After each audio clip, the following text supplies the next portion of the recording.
Hey, it's Mike Hambright back with another Flip Nerd VIP episode. Today I have with me Tim Smith, who is the CEO and founder of Investway, which is a real estate service company. It's basically software that helps people analyze deals, find comps in certain markets, and they have a growth plan to roll this out across the country. Before we get started, let's take a second to recognize our featured sponsor. RealtyMogul.com is an online marketplace for real estate investing, connecting borrowers and capital from accredited and institutional investors. Get a rehab loan fast and close in as little as 10 days. Rates start as low as 9%. We'd also like to thank National Real Estate Insurance Group, the nation's leading provider of insurance to the residential real estate investor market. From individual properties to large-scale investors, National Real Estate Insurance Group is ready to serve you. Please note, the views and opinions expressed by the individuals in this program do not necessarily reflect those of FlipNerd.com or any of its partners, advertisers, or affiliates. Please consult professionals before making any investment or tax decisions, as real estate investing can be risky. Hey, Tim, welcome to the show. Hey, Mike. Glad we could finally connect on here. Good to see you. Good to see you. Yeah, so for those that don't know Tim, we're actually friends. Tim used to live in the Dallas market, and he is relocated out to Park City, Utah, and trying to escape the heat, I guess, a little bit, and go someplace a little more scenic than Dallas. But Tim, I obviously know you better than a lot of folks, and I'm a user of your product and have been since I started real estate investing. But why don't you tell us a little bit about who you are, and we'll start talking about Investway as well. Well, it's kind of funny. I think it starts with a story. Back in the early 2000s, how I came to this business and how we came to meet, quite frankly. I started in real estate and commercial real estate for a couple years as an analyst, and left that, landed in a private equity firm and asset management firm, and was doing that. And so I was doing a lot of big commercial type projects with other people's money, having fun, and wanted to get in on some of the action, and basically started by night, if you will, moonlighting, buying foreclosures at auctions and that kind of thing. And what I found was I had these really cool tools during the day, real expensive software, but very powerful things. And then I was trying to evaluate houses, of all things, and look at buying some real estate, and couldn't even get comps. Didn't even know what the value for something was. And actually, my first purchase, believe it or not, was a house at auction, and I based my purchase on the tax value and driving the neighborhood and calling on some signs. Of course, this predates MLS. I hate aging myself here, but this predates MLS online, where it was all easily available and that kind of thing. And so MLS in those days was dial-up modem into some DOS type interface, and so there wasn't stuff you could go do. And I wasn't a member of the board. Had a broker's license at the time, but didn't subscribe to the club, so to say, or part of the local realtor organization. And so I was as blind as anybody in evaluating these properties. Luckily, that first deal, I actually made out okay. It was like a $12,000 profit, and I was hooked at that point and said, okay, we got to make some better decisions. So what year was that? What year would that have been? That would have been probably, I want to say 2000, 2001. Okay. Exactly. So it was pretty early in all this. And then that was a couple of years after Al Gore invented the internet. That's right. Just a few years after that. Well, of course, in real estate, is cutting edge with technology. They're always leading the way. Right. Everything that goes on. We're going to talk about that. We'll talk about that some more too. So yeah. Exactly. So go ahead. But and so it was an interesting time, and out of that I came up with this system. My first exposure was borrowing a buddy's MLS login. I probably shouldn't say that over public airways, but doing what you need to do to evaluate these properties, and actually made some better, more informed decisions. And very shortly thereafter, within a year, maybe two, connected with another guy who had some similar interests, and we ended up seeing this need for data on the internet for real estate. And we actually started a company called My Castle Realty, and we're one of the pioneers in putting MLS listings online, and this is just not necessarily for investment, but just putting real estate data online. And there was a big fight at the time.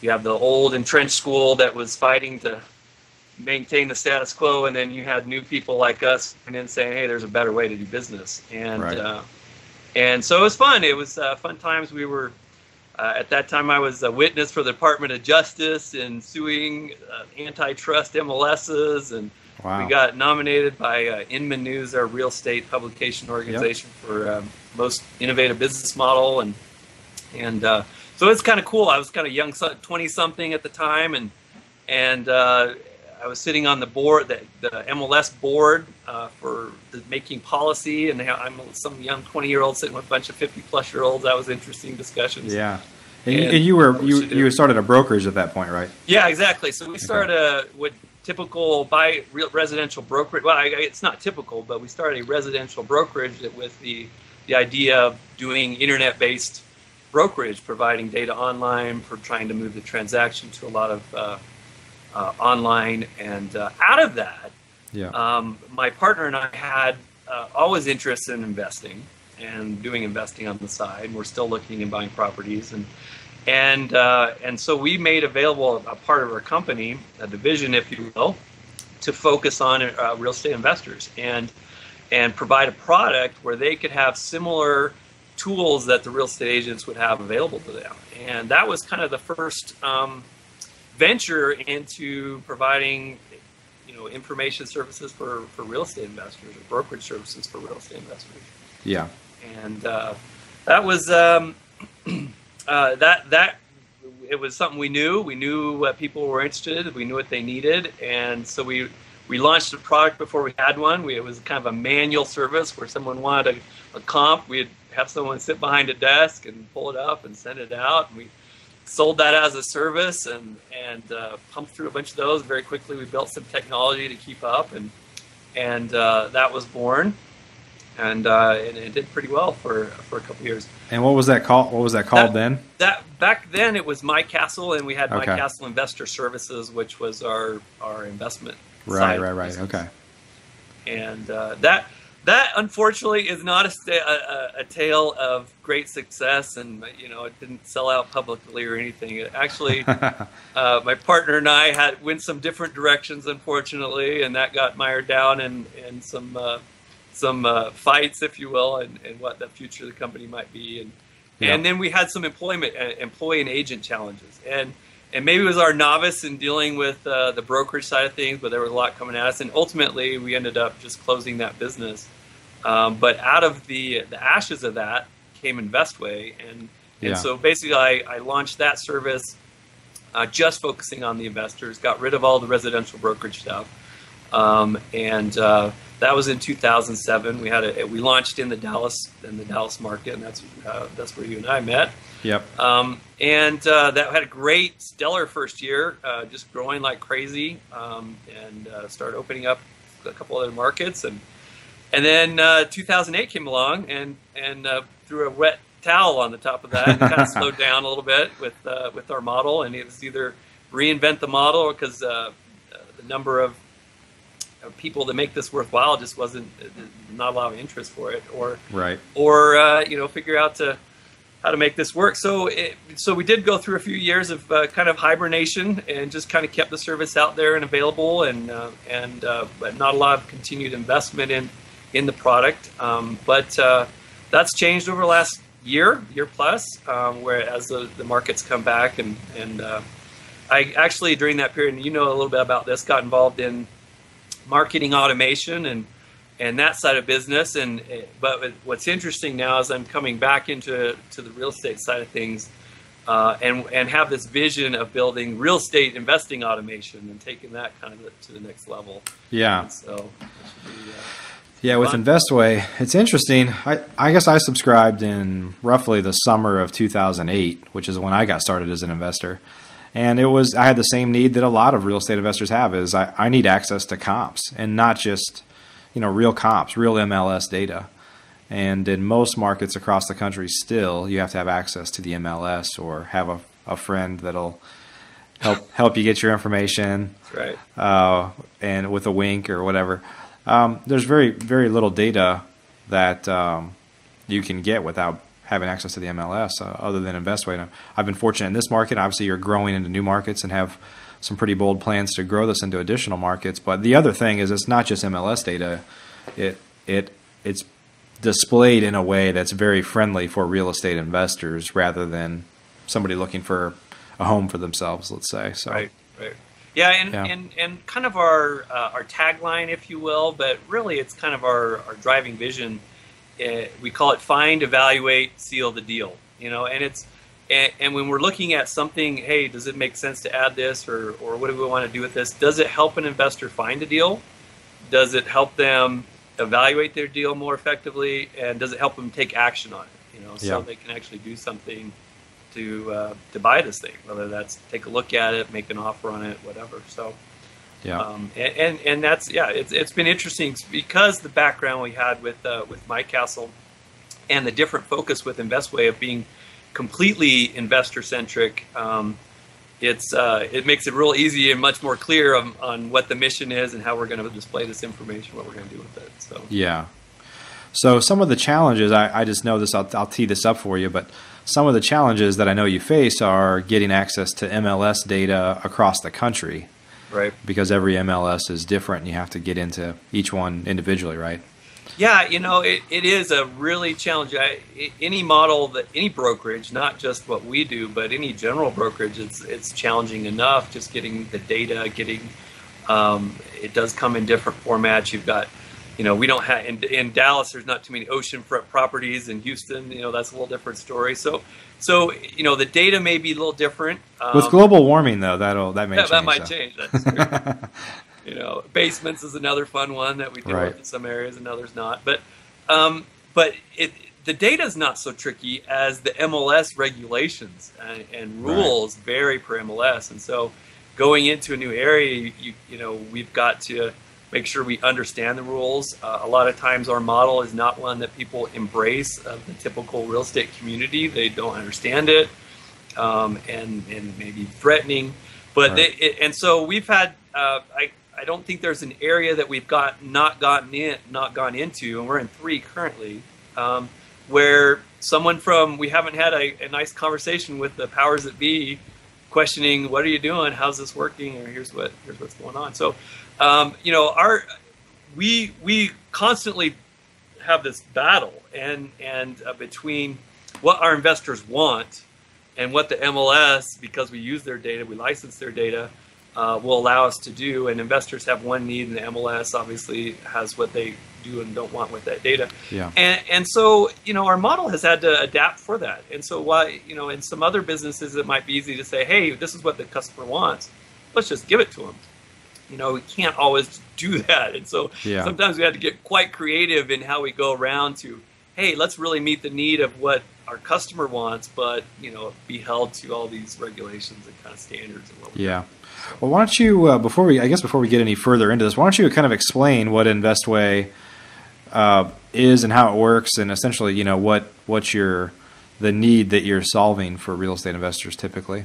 Yeah, so the need comes really from my story of not having good information to make investment purchase decisions. And so at its core, that's where it starts. And so our system provides an MLS. We do have MLS data that we allow investors to search and filter, and we build search tools that appeal to investors. So it's not so much of, hey, how many fireplaces does this property have, as what kind, is this a vacant property that's been on the market for 120 days, or other ways that investors are going to find something that is going to be a good investment, potentially a good investment opportunity. And so the search tools are catered towards that. So if you can get MLS data now on the internet anywhere.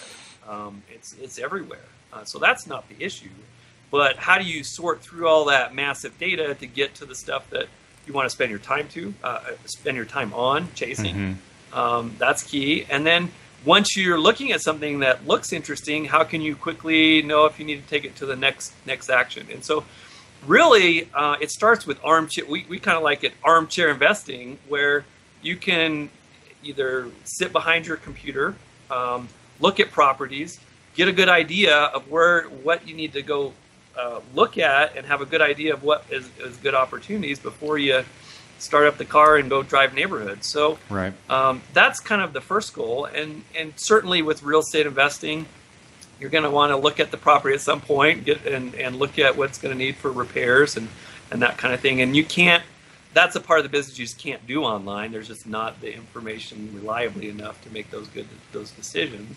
Right. But once you do that, then the next hurdle there is usually, what do you do next? Got to go back, got to start printing this out, got to contact the agent, got to do whatever. And so we've tried to streamline that part of it as well, where you can make an offer, you can have pre-formatted stuff where you can send out, and we'll help you actually close those. So we work, our customers and clients come, we get the new guy who's coming in and wanting to make a difference financially, like you were 4 or 5 years ago, in 2008.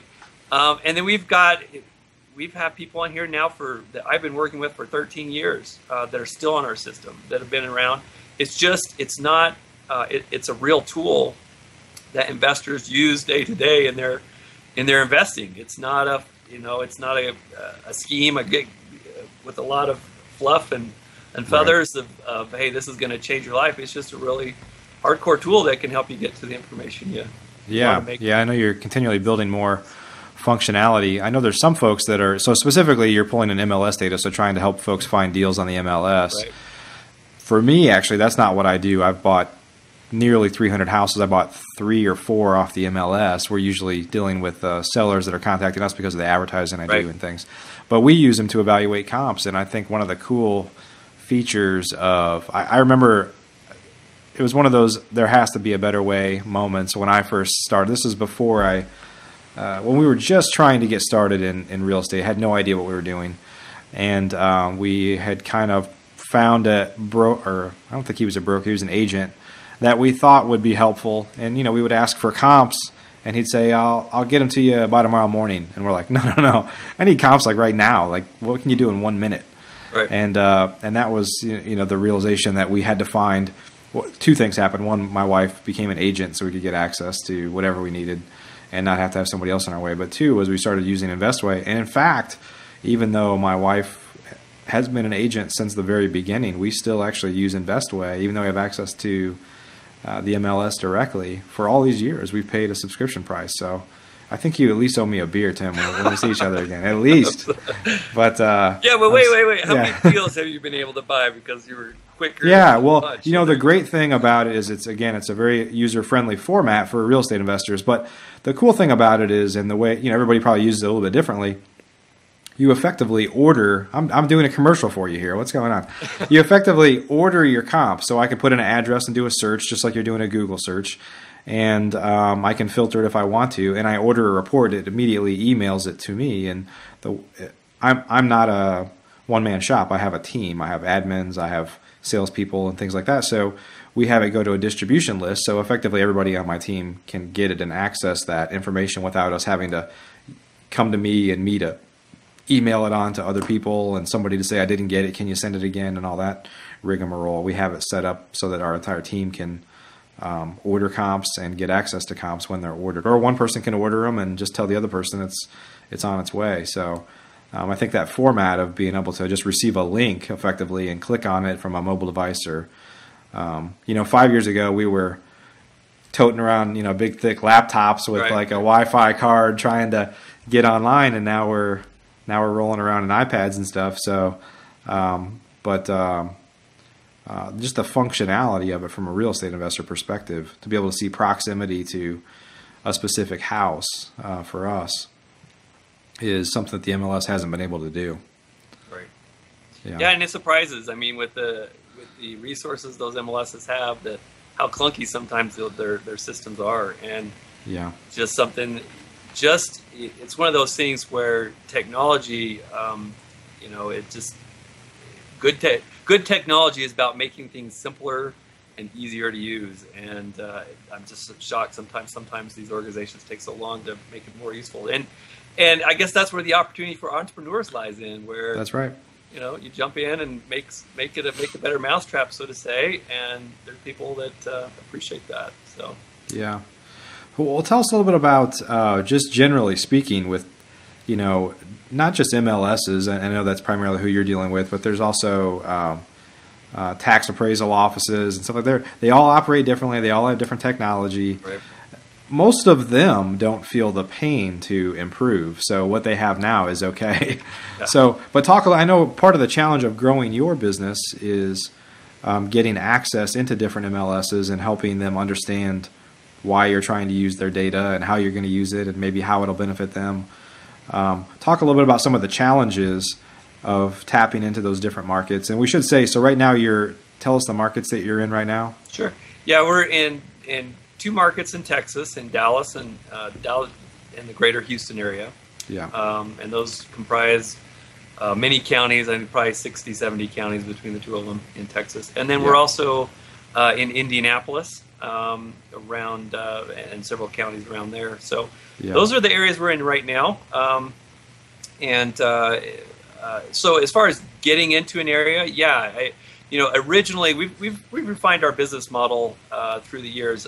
There was a point we had a product that we provided foreclosure data. We were grabbing it, going out and grabbing tax data locally, as well as the MLS data, and trying to be a kind of a one-stop resource for property information, if you will, for investing. And what we found, though, is that's a really tough. It's already hard to go in with MLS and get your system in working. And so we've really tailored back, I guess, our business model. And the one now is really mostly MLS-centric investing. And so while we welcome people like you on the system that need to just evaluate properties, and you've got other resources, whether that's mailings or advertising or other things going on, foreclosure auction buying, whatever it might be, we can certainly be a part of that. Our focus at this point is, let's get what we can out of MLS. That's who we're going to be.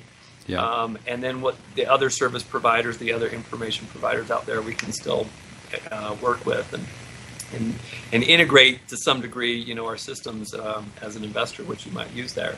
So that has made it a little different because, if you take tax data, for example, every county is different. And quite frankly, hats off to Zillow, pre-Zillow and post-Zillow. They've done amazing things. Of course, they've had big budgets to do that, but to be able to compile nationwide tax data like they do is quite amazing. And so that's one of the services we're actually piggybacking off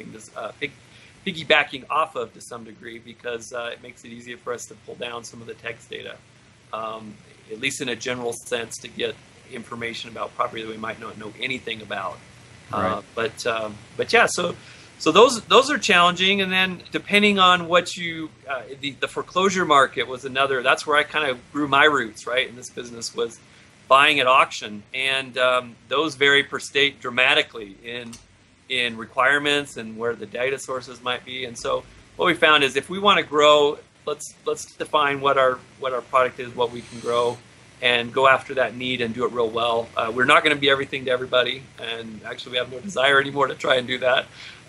But we want to do that core piece of. I think there is value on the MLS. If you didn't have all the great advertising you do with the program you belong with, it could be a good sizable part of investing, particularly in residential business. Sure. So talk about your plans to grow into new markets, and you're kind of trying to form more of a partnership model now, right, where you find boots on the ground in various major MLSs and try to expand your footprint that way. Yeah, exactly. So that's a key piece of what we're doing, is needing good quality people who understand real estate investing and have a license, and trying to find some real good individuals like that we can partner up with and bring our technology and bring our model and have a win-win. So at this point, we're kind of earmarking, if you will, 20 of the biggest markets go after, but we're certainly open to finding right connections with people. So we're always on the lookout for that. Yeah, sure. Great. And I know you've got some. Why don't you talk a little bit about? It's interesting. We're talking about how some of the MLSs and data sources are a little bit behind the times in terms of technology. But in all honesty, a lot of real estate investors are behind the times. I mean, we have developed this awesome app that's like the best app that there is for real estate investing within the HomeVestor system.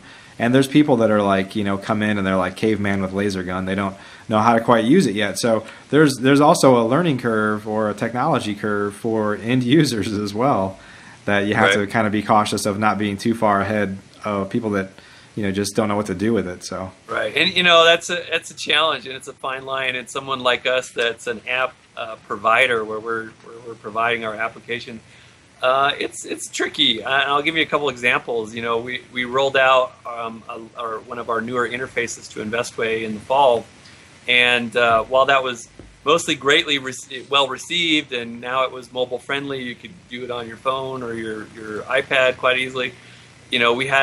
We got our fair share of people still on old versions of Windows, and so and it's a challenge for a technology company because there's some really great new technologies, but if your customers don't have the devices or some of the things for them, you either leave them behind, or it's very challenging you can't do both, and so you kind of have to make some of those decisions. And so I would say it's a good mix. I don't know that I would throw all investors in the same boat of of course not, Luddites, out there, but we have some very advanced folks, and they appreciate some of the new stuff, but I think with anything, maybe that's more of a human nature thing, and particularly when you have like a physical asset that you're dealing with, like in real estate, and so there's the data, obviously, that's all manipulated in technology, but then you have this other physical thing, and so often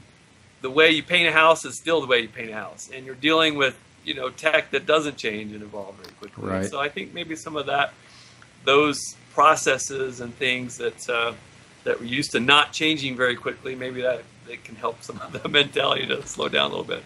But I will say, one of the things I think as an investor, I think is worthwhile, and I think this could separate anybody out there in whatever business, and that's going through this validated learning process. Whether I'm an investor and I'm buying houses, the first ones you're going through, you learned a lot, and you learned what didn't work, and those lessons are just as important as the ones that do work. And I think that's just a natural part of success, quite frankly, is how quickly you can iterate through what works and doesn't work. And I think technology's role in that is critical. I mean, because it can allow you to accelerate that process. Right. And so I have visions, I guess, of grandeur, of taking some of the offline stuff for real estate and looking at ways to make those more effective. Maybe technologies that you can do with that. So I